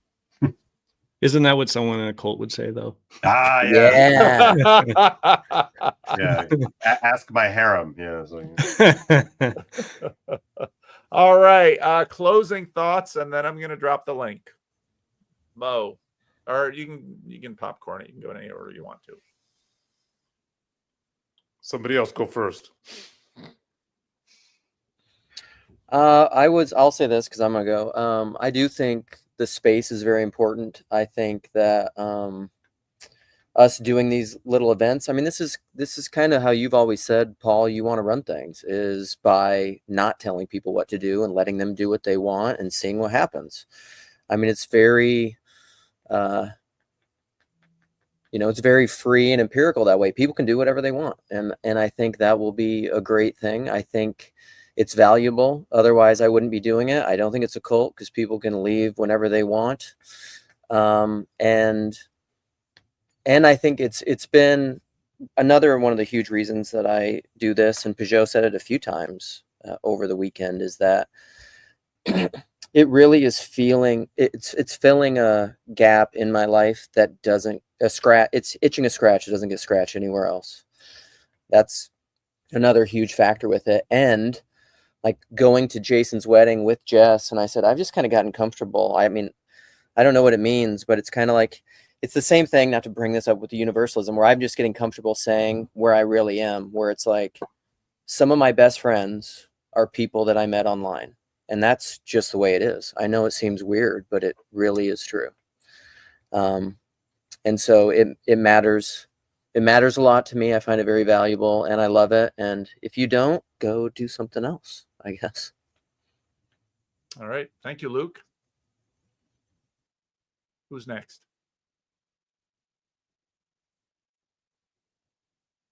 I guess I'll go. I really love the Midwest Area event. I've always loved mountaintop experiences. I I've I kind of valued everything that happened. I'm curious, like, what will be the long-term effects, and I don't even know if you can measure those or sense them or whatever.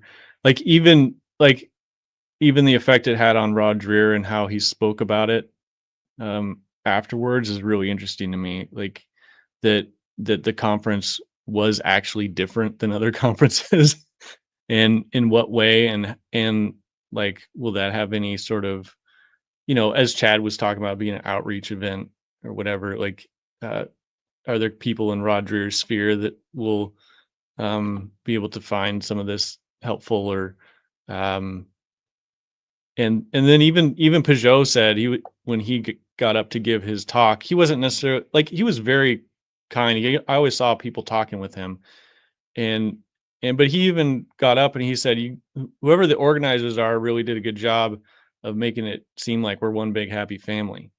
And I assume he meant that. I don't think he's just saying that in front of every conference. Maybe he is, but Peugeot's been kind of like, he's like, I'm not making a community. He's been specifically like, he's like, I'm not trying to do that. I'll point people towards their church or their own communities. And what I'm doing is I'm trying to write and tell stories and do this. But I wonder, part of me would be curious, like, what, I don't know, if any effect it has on what they're doing over there at Symbolic World or any of that.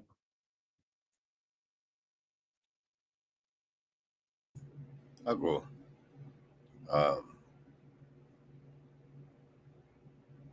I'm a yahoo from a small town in Oklahoma, and that there's life options through this internet thing that let me be somebody outside of that geography is special enough for me to keep investing in. And I thank everyone who's part of it. Thanks, Chris. I'll go. So I really loved it. And I'm deeply thankful for attending and being part of it, and having that little tab on the bottom of my lanyard that called me a presenter, even though I didn't technically present. But that's okay. So for me, it was a unexpected, radical affirmation of so many people I barely know or don't know, like, giving me the gift of affirmation that I don't feel much. And just to feel like, I don't know, I didn't feel any enemy energy in that room, like, not even once, which was nice. And so I took it as a kind of, like, people believe in me. I'm like, that's pretty awesome. That's pretty awesome for me personally. And so I'm going to try to use that as inspiration for me to, I don't know, kind of keep doing the kinds of things that I've only dreamed in my head. And I don't exactly know how to get to the point where I can realize those dreams that I have in my head for me personally, because sometimes it's really hard to believe in yourself. I mean, it's weird. Maybe some generations have a different relationship to that expression, but I've always suffered a little bit in that regard of imposter syndrome and, and all those normal things. But, Rod pulled me aside at the end, just before, he went off to liturgy on Sunday morning, and I went off with Corey to liturgy in the morning. And, he just basically said, you no longer have, you're looking at me and telling me just, eye to eye. It's like, you no longer have the luxury of doubt. And so that was just a tremendous gift. And I think it came from him. He would often just watch me through the screen like everybody else, right? Even when we're talking, because he lives in Hungary or lives in Baton Rouge and I live here.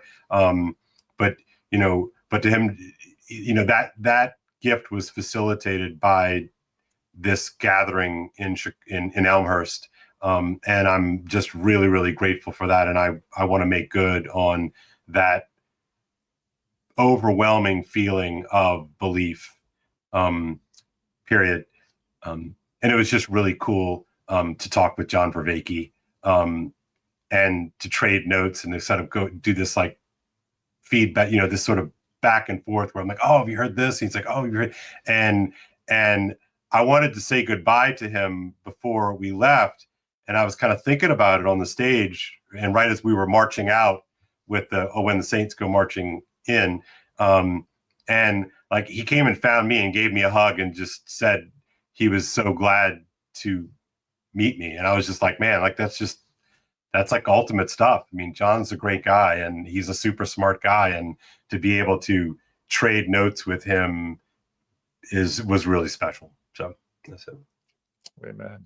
It was great. I was there to introduce Cale and John Vervaeke, and they immediately started going on about Melville and Moby Dick and great books, and that was so cool. That was just so cool to see. One of the things I learned early on with the Randos conversations, because of course I start having these pastoral conversations with people, then we start recording them, then we start sharing them, and I was very nervous about that for the reason of Grim Grizz's pitch here. Because what's going to happen when we put these people on a channel? At that point, the channel had, maybe 1,000 or 2,000 subs. What's going to happen?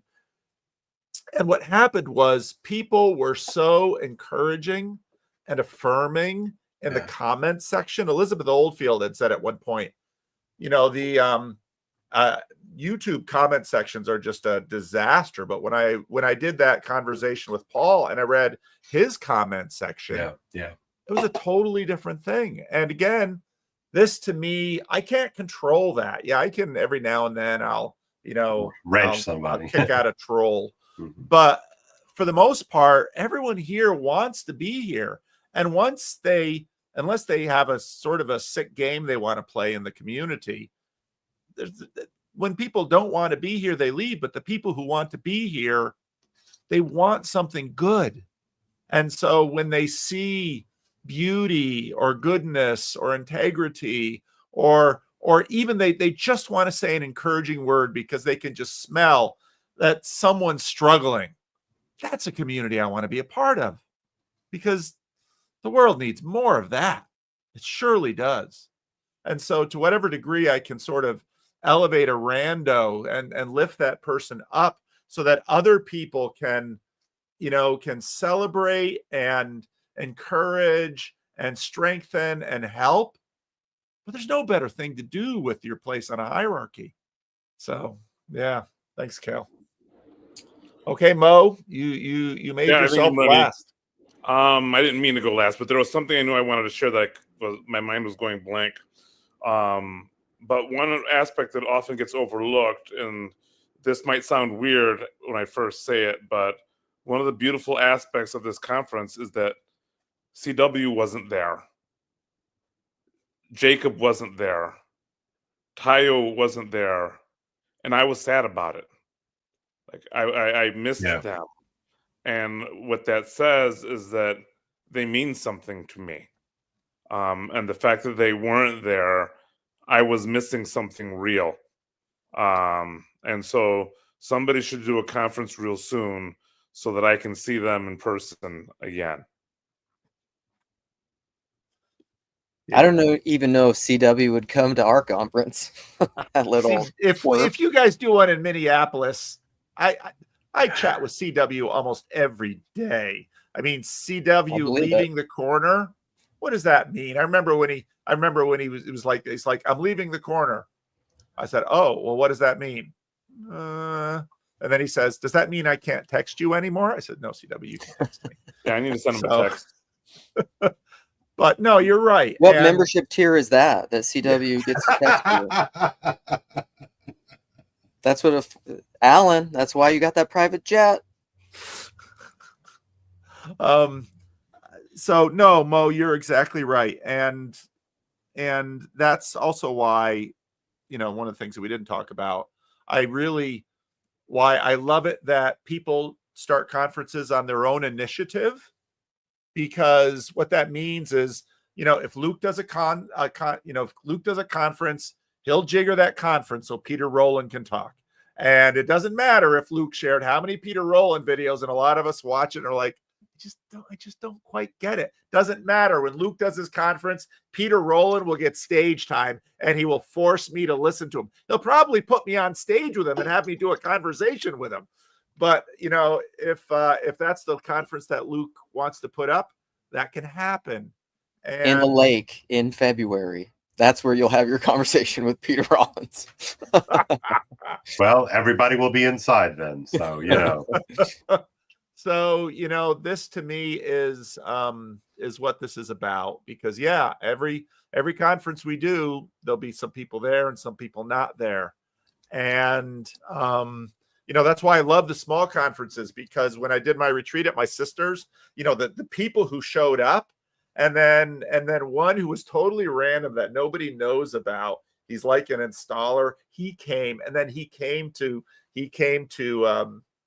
Midwestuary, and the people of the conference, and the people who were they were like, oh, he's here. And then there are other people that didn't, that will probably not come to a big conference, but with the cameras off, with a group of 12, they will show up. And I want to address, Yon God made a comment about, because Kale was talking about, Yon God's like, well, you got to buy a ticket to go here. And hey, fair enough. I get that. But there are a number of scholarship tickets. It's been a value of mine all along the way that, to as much of a degree as possible, let's try to make this thing economically feasible for as many people as we can. And so there were scholarship tickets. I know that if someone really wanted to go and they had contacted one of the conference organizers, we would have been able to find someone to buy a ticket for them.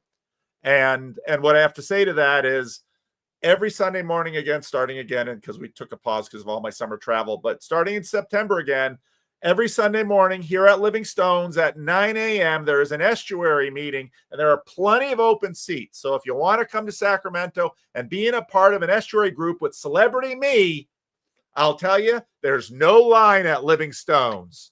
There's plenty of empty seats. That if you want to do it, there's no barrier to entry. There really isn't. And my wife always, one of the interesting things that came out about this conference is that many of us, when, Jeff told the story, many of us, when we begin to tell our wives, I'm going to meet my weird internet friends. Of course, when we meet them in person, the wives are always thinking, are they an axe murderer? Because they just imagine that the axe murderers or the assassins are all out there. But at least to this point, the assassins have all failed. And may they continue to do so. May they continue to do so. All right, we've got a ton of people. I want to thank my panel for agreeing to be here. And we got a whole bunch of people. Now, again, unfortunately, I only have limited slots. StreamYard has gotten so freaking expensive. So I will bring in those who have gathered here. And hopefully we'll have enough slots that people can get in. Okay. All right. I'm going to go around. Skank, what say you? Check. Hello. Can you hear me? Yep, we hear you. Awesome. I want to chime in particularly about the bit about pilgrimages in place, and just say, you people that talk on the internet for a living make things so overcomplicated. I will. If you need help, DM me. That's one of the big things that became very clear as the pro touching grass candidate. That's what I'm here to help bring to this world, is help you guys go outside. See, not difficult. and And again, if you want a conference that, I was talking to Skank in the airport. He's the guy I was talking to in the airport. So, if you want to do a conference in Yosemite with 12 people or in a national park, oh, I would so love that. If you're doing it in a city, it's going to be a little disembodied. Get Rafe Kelly on there to do the parkour estuary. Make a conference. It doesn't have to be, you don't have to take on thousands of dollars worth of risk. If Grim Grizz announced a conference in his town, gosh, said there are 12 seats, that sucker would fill up so fast. It would. So, what are you leaving that grift on the table for, Grizz? I can't believe you haven't done this yet. Between August and October, I mean, there's a lot of competing events at the moment. Yeah, and that is coming, which is why small events are good. Maybe an event fills up fast, but maybe you can get to another one. So, absolutely. We want to have enough estuaries around so that people can come. And again, the argument about a cult, when you go to it, you all have seen the estuary protocol. It is about as open as we can possibly make it. What you want to talk about, if you can convince the other 6 or 8 people in the group to talk about that, you get to. I don't know. Them. I heard "convince" was a dirty word in estuary last weekend. Somebody got shut down for using it. All right, so "convince" is a dirty word. All right, Neil, what You're not say supposed you? to believe things in it. I've got 2 things. One is that I want to thank the Chicago Midwestuary team. So Chad pulled me in to help me with this. All the Chicago folks knew basically nothing about me. They didn't know me, and they trusted me, and they allowed me to help. And all the meaning in my life now comes from responsibility. All of it. I find difficulty finding anything meaningful in my life that's not directly tied to responsibility. And so I want to say something to everybody out there that's like struggling with the meaning crisis. Volunteer for a random event that's coming up, even if you know nobody, and just listen and help where you can help. Even if you don't think you can help, there will be opportunities, and you will have a more meaningful life as a result of doing that. So that's the first thing. The second thing, I heard nothing during the conference. This is negative Neely here. I heard nothing during the conference whatsoever about discerning the spirits, about discernment. Not directly. There were some things indirectly. But this idea that the LLM spirit is all bad, or this is all good, or we don't have agency or a part to play in discerning our individual paths. I think what life is about discernment. And the thing that I was able to discern this past weekend, that I think is a huge blind spot to all of the TLC, but not only all of the TLC, but I will call it mainstream America, the West, intelligentsia, pick your adjective. Gen Z is radically different than all of the people on this screen. Oh, some of them might be Gen Z. Yeah. Matt's actually older than I thought he was, Matt over there. Joshua was pretty young. Yeah. I'm very immature for my age. Don't worry. And the generational differences between like me and Kale's generation, it pales in comparison to the millennials versus Gen Z. And y'all better get up to snuff fast. I'm telling you, because the world we're entering into is radically different than the world we're leaving. And that was humbling and eye-opening. And I understand things that I didn't understand before. And I don't know how much of the panelists that were up on stage really understand. The question I wanted to ask them was, as a result of becoming famous, what have you lost? And get their self-perception of that. And I think, Kale, you and PVK, you guys are micro-famous, but I think you have a better sense of the meaning of that, the weight of that question, and what can be lost. And anyway, so I wanted to leave you all with that I'm really thinking about the changing spirits that are coming. Just real quick to jump on that, Neil. Great points both. Truly, that's I don't know if you caught it, but I kept trying. I mean, I felt I kept saying the same thing. Well, I teach high school students. And part of that was, and I meant it when I said I'm not worried about Jonathan or John, looking up stuff on chat like that, like whatever. But the real difference between the loneliness and the friendlessness and the isolation of Gen Z is something that I agree. I don't think that they are fully indexing. So, Did you just say Gen Z? yeah. How dare you? Hot. Oh, Kale, no. I'm sorry. All right. I did. I'm Thank not you. sorry. Thank you, Neil. Jeremy, good to see you again. Good to see you. Kale said Z because he maybe recognized I was from Europe, so he wanted to not do a Z but a Z. Right? So I'm helping out, Jerry. It was quite introductive and kind. Thank you. Yeah. So I want to actually, in a way, build on what Neil had just said. So, like Paul, if you recall, like when I met you, right, that was the first time I'd seen you in Meet Space, right? And I had come up and I was thinking, it's like, will I go? Will I have time to go? And I went up in the car and I was like thinking, what will happen? What will I do? What am I going to leverage off meeting this? Am I going to build it out? Am I willing to take a more active role? Would I set up my own estuary? Would I participate, etc., etc., etc.? Right? So I had all of these things that were downstream from participating in your channel and listening to you and building off what you were saying, right?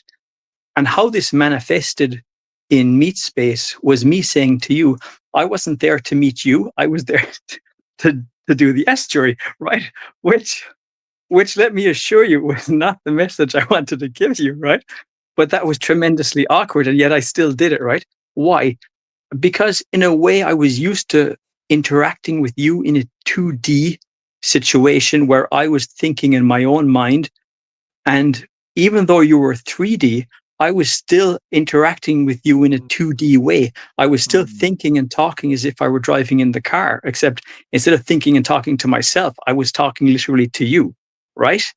And I think that kind of builds on what celebrity, this notion of micro celebrity, and it's not so much maybe what the better known people have lost, but it's what we cannot grasp who are not yet better known, right? Because there was an invitation there to me to be able to manage that in a way that was better, to be able to move from 2D to 3D, and to be able to gather and pull my thoughts out and to be able to interact with reality in a way that was much faster. So listening to the points about, micro celebrity and how to balance with that really kind of jumped back to my mind. All right. Thanks, Jeremy. Any responses? And because,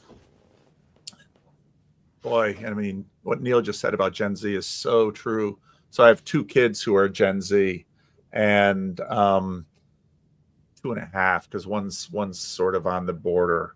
But I can see the difference between my oldest children and my youngest children, and we homeschooled them. They're got the same biological parents. They're raised in the same home. I was talking to Skank. Skank's part of a big family. And so he's got an even bigger, longer range of siblings. And what you said, Jeremy, in terms of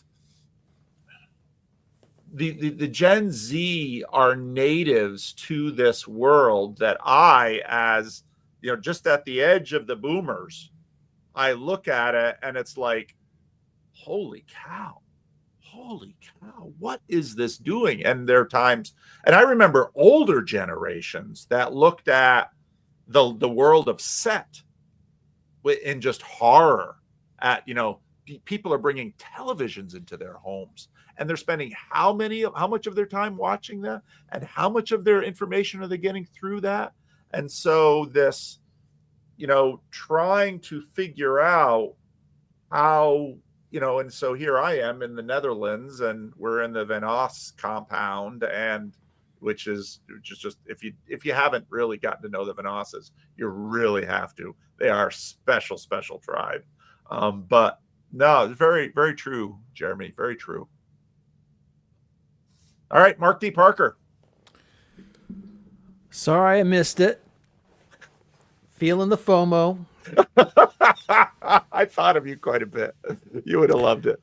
Yeah, I would have. I would have.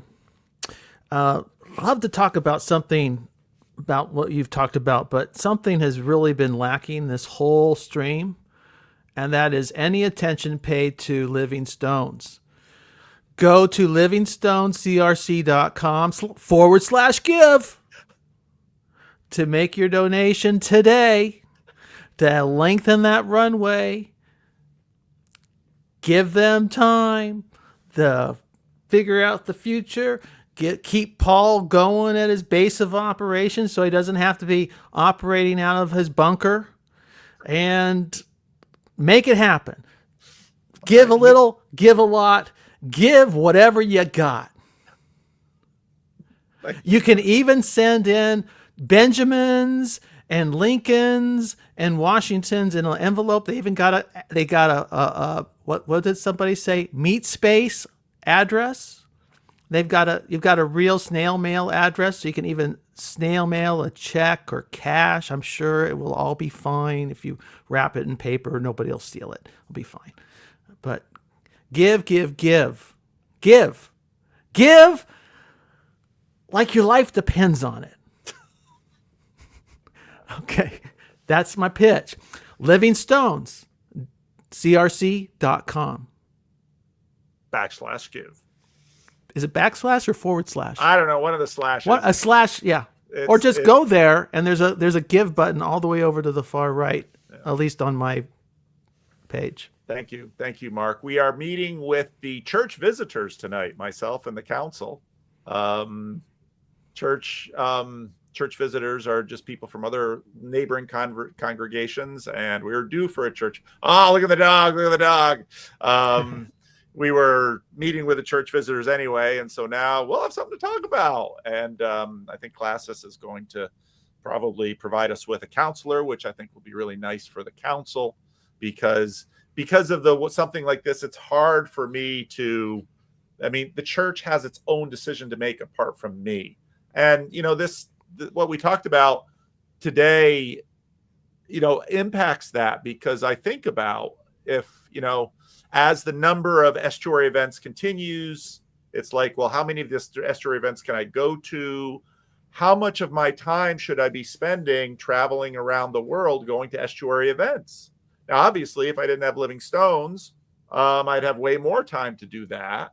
But how much should I do it? And so these issues are very, very much on my mind. But thank you, Mark, for speaking up for the church and for presenting the church. And it's difficult because a lot of people on TV, if they hear a pastor asking for money for a ministry, there's this guy just arrested by the FBI for. I mean, it was all over my feed this morning. It's like, well, the thing is I